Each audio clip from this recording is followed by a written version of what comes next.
It began as a whisper over the Atlantic, a small nameless storm forming quietly far out at sea.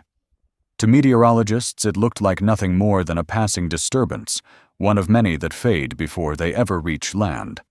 But within 24 hours, that whisper grew into a roar. The winds intensified, the pressure dropped, and the storm took shape, massive, spinning, unstoppable.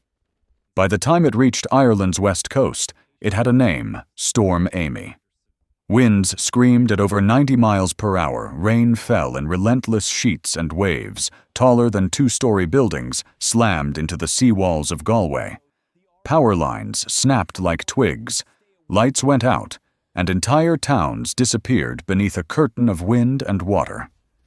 Flights were grounded, bridges were closed, and in the northwest, one man lost his life as Amy made landfall, the first tragedy of a long and terrifying night. They called it Storm Amy, but for those who lived through her fury, it wasn't just another storm. It felt as if the sky itself had turned against them.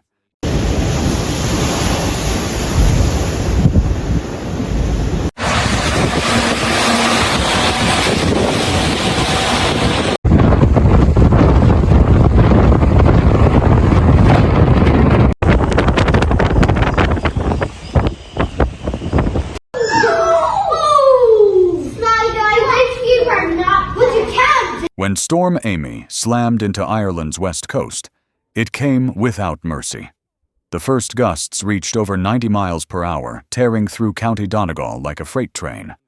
Streetlights flickered, trees split in half, and rooftops peeled away like paper. By early afternoon, the sky turned a dull metallic gray, a color that made everything feel cold, electric, and wrong. Along the coast, the sea raged like a living thing.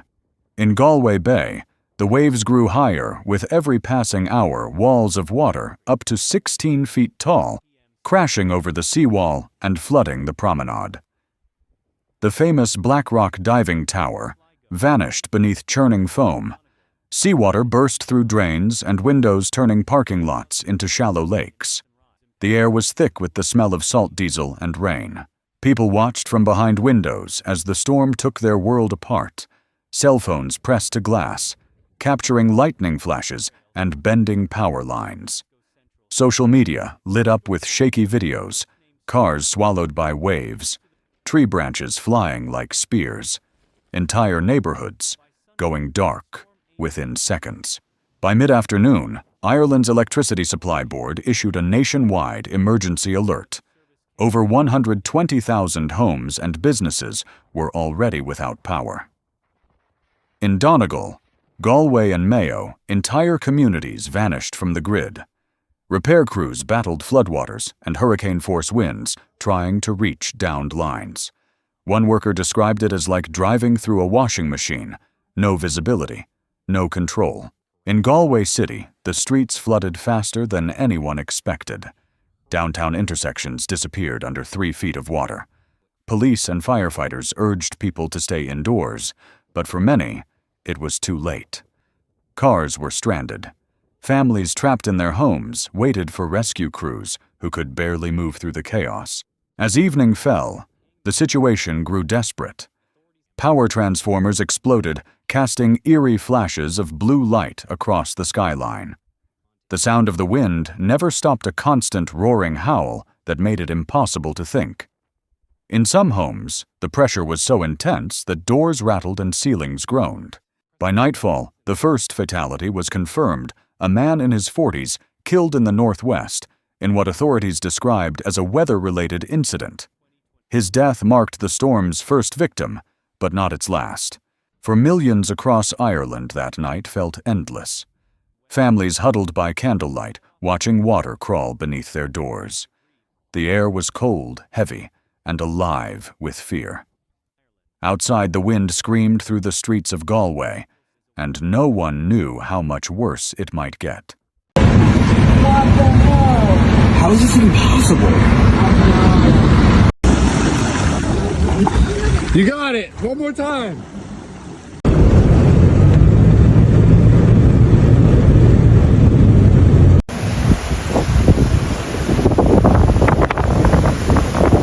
As night fell over Ireland, storm Amy moved north, a swirling monster of wind and rain, now bearing down on Scotland. Satellite images showed a vast spiral of cloud stretching more than 500 miles across glowing white under lightning flashes that lit up the Atlantic. Meteorologists warned that what was coming next would test the nation's limits. Shortly after midnight, the first gusts hit the western coast. In Ayrshire, Oban and Fort William winds reached 80 miles per hour, ripping branches from trees and tearing slate from rooftops. Amber wind warnings blanketed the country, while yellow alerts stretched across northern England and Wales. By 2:00 a.m., the storm was in full force. Torrential rain hammered the Highlands rivers, overflowed their banks, and the coastline disappeared beneath towering waves. Out at sea, fishing crews reported swells over 35 feet high, describing the ocean as pitch black and boiling. Many boats turned back toward port, but not all made it safely. On land, transportation collapsed. Glasgow Central Station went dark as every outgoing train was suspended. Bridges across the lowlands were closed to high-sided vehicles. In Stornoway and Mallig, ferries were forced to dock as gale-force winds battered the harbors. Airports across Scotland warned travelers to check flight updates as dozens of departures were cancelled or delayed. By dawn, thousands had lost power. Utility grids failed in parts of Argyll and the Western Isles, leaving homes and farms in darkness. Fallen trees blocked highways, and emergency hotlines were overwhelmed with calls. In some areas, rescue crews couldn't reach the worst-hit locations until the winds eased. Across the Highlands, the storm turned night into chaos. Roof tiles flew through the air, like blades rain beat against windows so hard it sounded like gravel. And in rural areas, communication towers were knocked out completely. Families huddled in silence, listening to the storm rage outside their walls, unsure of when or if it would stop. When daylight finally broke, Scotland was unrecognizable. Roads were impassable, power lines were down, and entire sections of forest had been flattened. The wind had eased, but the danger was far from over. Flash floods were spreading inland, rivers continued to rise, and the storm was still moving east, its destruction not yet complete. We're in the flood. Girls got turn around, look how beautiful.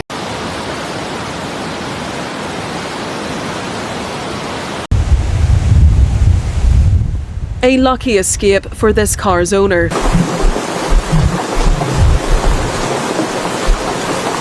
By morning, Ireland and Scotland were paralyzed. The winds had moved on, but the damage they left behind was overwhelming. Entire cities stood in darkness. Roads vanished beneath murky floodwater. The sound of sirens echoed through the empty streets, swallowed by the rain. Across both countries, more than 180,000 homes and businesses were without electricity. Transformers had exploded overnight, painting blue flashes across the skyline, like lightning from below. Power lines hung twisted and broken, draped over cars and rooftops. In Dublin, neighborhoods were still underwater, families peering from their windows as rescue crews in inflatable boats navigated what used to be suburban streets. In Galway, downtown intersections were impassable, buried under 2 feet of water. Businesses that had survived the wind were now drowning in the flood. Public transportation ground to a halt. Train services remained suspended. Major highways were blocked by fallen trees, and airports across Ireland and Scotland cancelled over 100 flights. Ferries stayed in port, trapped by seas still raging offshore. Emergency hotlines were overwhelmed. Calls poured in, people trapped in cars, flooded homes, missing loved ones. First responders worked around the clock, but reaching victims wasn't easy. In the countryside, entire villages were cut off. Bridges had collapsed. Roads had disappeared. Hospitals switched to generator power. Supermarkets ran out of food and bottled water within hours. The storm had crippled modern life. Everything that once felt dependable was suddenly gone. For nearly 2 days, the islands lived in isolation.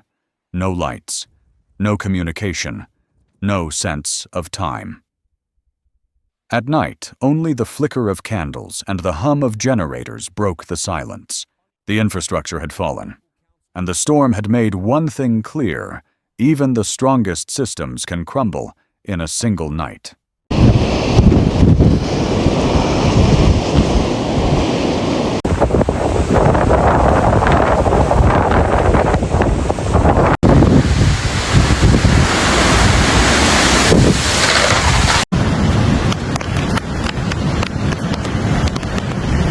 When dawn finally broke, the storm was gone, but the silence it left behind felt heavier than the wind itself.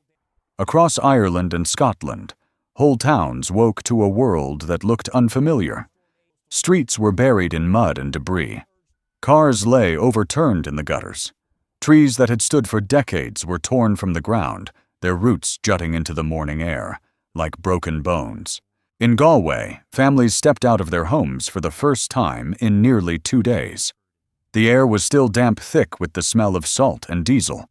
The sea had receded, but it had taken half the coastline with it. Boats lay scattered across parking lots, and sidewalks tossed inland like toys. The once bustling promenade was now a graveyard of shattered glass and twisted metal. In Donegal, the work began before sunrise. Power crews and volunteers moved through flooded streets, hauling branches, clearing drains, and cutting fallen lines. Many hadn't slept since Thursday. Their faces were pale, their eyes hollow, but they kept going because there was no one else to do it. Farther north in Scotland, the scene was no different. The highlands were littered with fallen trees. Roads were blocked by landslides. Whole villages in Argyll and Ayrshire remained cut off their only contact with the outside world, coming through emergency radios. ScotRail confirmed that dozens of routes were still down, and airports ran on limited capacity.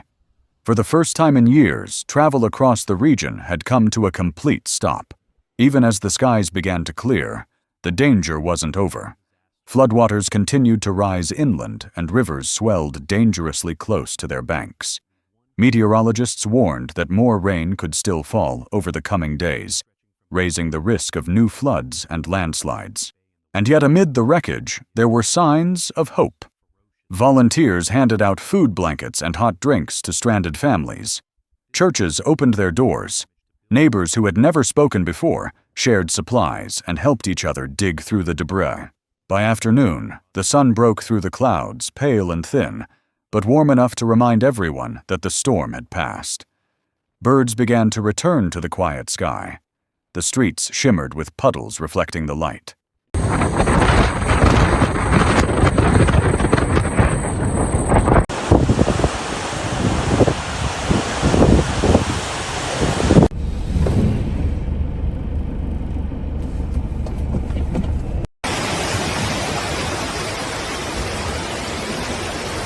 As calm returned to the British Isles, sunlight finally broke through the heavy clouds that had covered the sky for days. The sea was still the wind quiet, and for a moment it felt as though the world was holding its breath. But beneath that silence, a sobering truth lingered. Storm Amy was only the beginning. Meteorologists confirmed it within hours. Another system was already forming over the Atlantic. A new storm, named Bram, slowly gathering strength far offshore. For most life began to move forward again. Power returned. Roads reopened. News coverage shifted to something new. But for those who had lived through Amy's fury, normal life would never feel the same. The sound of the wind haunted their memories. The sight of waves swallowing the coast replayed behind closed eyes. They had seen how quickly everything could change, and how fragile safety really was. Experts now agree storms like Amy are no longer rare. They're faster, stronger, and harder to predict than ever before. The Atlantic is warming, the air holds more moisture, and the balance of nature is shifting. What once felt like a once-in-a-decade disaster has become a yearly event, part of a growing pattern that reaches far beyond Ireland or Scotland. From Florida's hurricanes to California's wildfires, from tornadoes in the Midwest to floods sweeping across Europe, the message is the same. The planet is changing, and the storms are changing with it. Storm Amy was not just a storm, She was a message, a signal from the planet itself.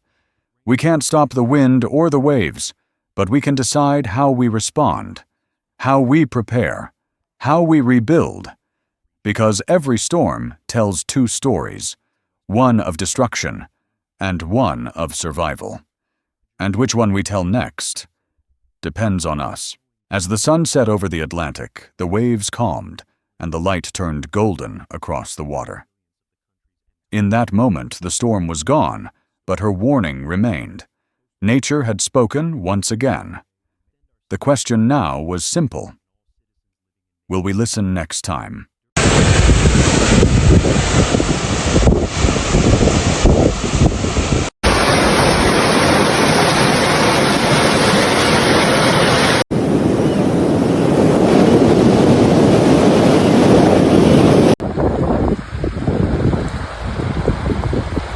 Storm Amy may have passed, but her story isn't over. The coastlines she tore apart are rebuilding, the lights are coming back on, and life is slowly returning. But her warning still echoes in the wind. Around the world, storms are growing stronger, faster, and more unpredictable than ever before. And as each one hits, we're faced with the same question: are these unstoppable forces of nature, or the result of choices we've made as a planet? Now we want to hear from you. Do you believe disasters like this are simply acts of nature, or are they signals that our climate is reaching a breaking point? Tell us what you think in the comments below. If this story moved you, if you believe more people need to see the truth behind the storms shaping our world, please like this video, share it, and subscribe to our channel. Your support helps us bring real stories from across the globe, stories of survival resilience and the unstoppable power of nature. Together, we can make sure these stories aren't forgotten, and that the next time the storm comes, we'll be ready to face it.